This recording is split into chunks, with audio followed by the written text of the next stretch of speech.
हाथों से सुदामा को भगवान अब तो भोजन खिलाने लगे अपने हाथ से। भैया सुदामा, भैया बहुत दूर से आए हो, तुमको भूख भी लग रही होगी, भैया अब तो भोजन कर।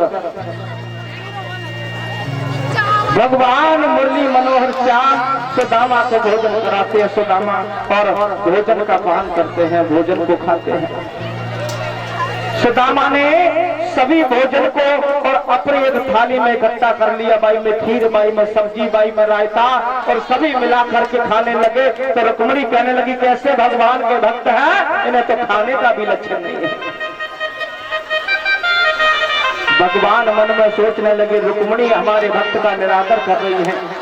तो उसी समय भगवान पूछ बैठे भैया सुदामा,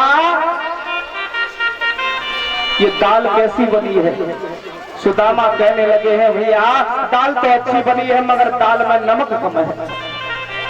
सभी सब्जी मिलाने के बाद में सुदामा ने स्वाद को बता दिया। फिर भगवान ने पूछा भैया ये भिंडी की सब्जी कैसी बनी है? सुदामा कहने लगे हैं भैया जामे मिर्ची ज्यादा है। भगवान कहने लगे रुक्मिणी ये सब्जी किसने बनाई है, जामे मिर्ची ज्यादा है? कहने लगी महाराज ये हमने नहीं बनाई, छोटी बहन ने बनाई है। अब तो रुक्मिणी मन में सोचने लगी कैसे भगवान के भक्त हैं, सारी सब्जी मिला ली फिर भी स्वाद बता दिया। नाना प्रकार से भगवान को भोजन कराए हैं सुदामा को भगवान। अब तो भोजन कराने के बाद में रात में विश्राम किया। अब तो सुबह होते ही सुदामा खड़े होकर के कहने लगे भैया कन्हैया अब तो हम घर जाएंगे। भैया कन्हैया अब तो हम अपने घर को जाएंगे। भगवान कहने लगे भैया जाना चाहते तो चले जाओ।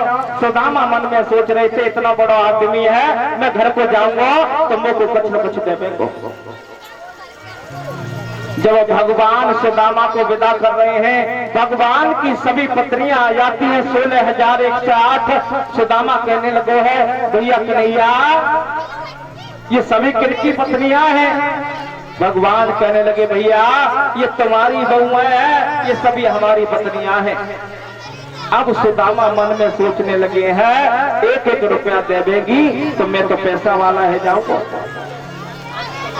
सुदामा फिर से कहने लगे भैया मैं जाऊं? भगवान कहने लगे सुदामा रुक जाओ भैया, जो मैंने पीताम्बर दिया लाला बा पीताम्बर को तो दे जाओ। सुदामा मन में कहने लगे हैं रहो तो कोई माखन चोर रहो, 2 पैसा को मोको पीताम्बर दे दिया और बाल से दोबारा मांग रहे हो। सुदामा को क्रोध आ गया, गुस्सा आ गई सुदामा को। सुदामा कहने लगे जब 2 पैसा के पीताम्बर को तू मांग रहे हो, मैं जाके चोरी करके फिर ले जाऊं? ले अपना पीताम्बर। गुस्सा के कारण पीताम्बर फेंके और सुदामा एक बात कहने लगे हैं कि बालापन के मित्र हो तुम्हें कहाँ प्रेम असरा कि जो कुछ तुमने हम दिया आप जो कुछ तेने मोकू दिया ले तू अपना वापस कर ले। पीताम्बर के साथ साथ दोनों लोगों को भी वापस कर दिए सुदामा ने। अब तो भगवान ने सुदामा को अपने घर में क्यों नहीं रोका कि सुशीला व्रत पर बैठी है, आमन अनशन व्रत किए हैं, जब तक सुदामा लौट के नहीं आएगी सुशीला जल्दी पान नहीं करेगी। कहा भैया चले जाओ। अब तो जुबलाते हुए सुदामा अपने घर को चले हैं।